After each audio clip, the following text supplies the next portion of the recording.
CFL Commissioner Steward Johnston is making an announcement in Toronto about significant changes that are coming to the game. Let's listen live. And not the occasional upright or crossbar. By moving the goalposts back, we project a 10% increase in completed passes in the end zone and 60 more touchdowns each year. In addition, end zones will also be shortened from 20 yards to 15. Our game will still feature the largest end zones in professional football, while maintaining the importance of the kicking game. But this change ensures, for the first time in years, that all CFL end zones will be the same size. As you may know, Toronto's BMO Field features 18-yard end zones, and we have all seen the cropped corners at Percival Molson Stadium in Montreal. Lastly, in 2027, we will shorten the field from 110 yards to 100. This will, of course, allow offenses to start closer to the opponent's goal line. The shortened field keeps field goals in play despite the repositioned goalposts. To be clear, no changes are being made to the field's 65-yard width. Ahead of these structural changes in 2027, we will introduce a first phase of innovation in 26. This phased approach is essential. It ensures that our teams and stadiums have the time to explore how best to modify turf and reposition goalposts, while evaluating opportunities for additional premium seating and new fan experiences. It also provides amateur football with a chance to review the potential impacts of these changes and determine if they wish to align with our vision and how that could be done. The first phase, coming in 2026, will include the introduction of an automatic 35-second play clock to create more consistent game flow. The CFL's current 20-second play clock must be manually initiated by an official. This change eliminates inconsistencies in timing caused by teams getting set at their own pace, varying times to set yardage markers, and much more. This change will ensure greater consistency in how long players, coaches, and fans have to wait between plays, while empowering players to control the pace of play, instilling a clear sense of urgency at the end of each half in game-altering moments. Another measure to hammer home this consistency in game flow will be the requirement to have team benches on opposite sides of the field in every stadium. Currently, some venues have benches side by side, which may require a substituting player to run nearly the length of the field to enter the game. And finally, I'll start by saying we are keeping the Rouge, which is synonymous with the uniqueness of Canadian football, but we will modify it. There will no longer be a point awarded for a missed field goal, or for a punt that sails through the back of the end zone, or if it rolls out of the rear or sides without being touched by a returner.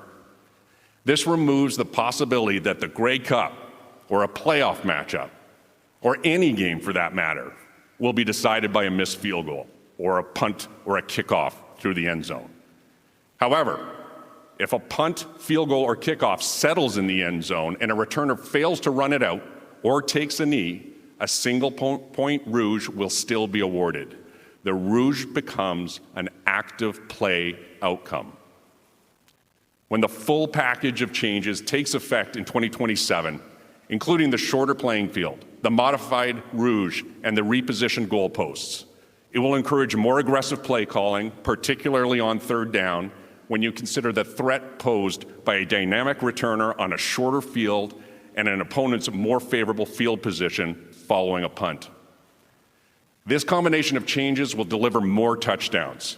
It will open up our end zones to our great passers and play callers, and it will ensure no game is decided by a missed field goal or a punt through the end zone. And fans in stadiums and at home will no longer have an obstruction between them and our most important highlight-worthy plays. C'est un jour important pour la LCF.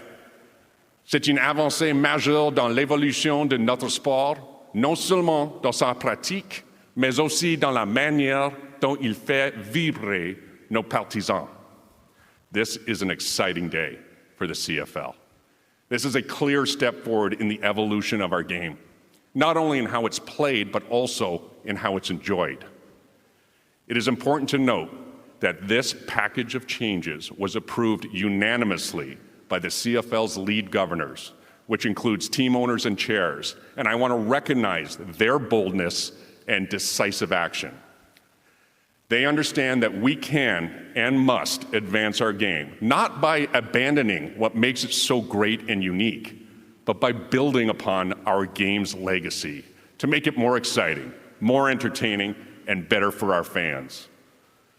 This vision will enhance the value of our teams and the value of the CFL to our partners.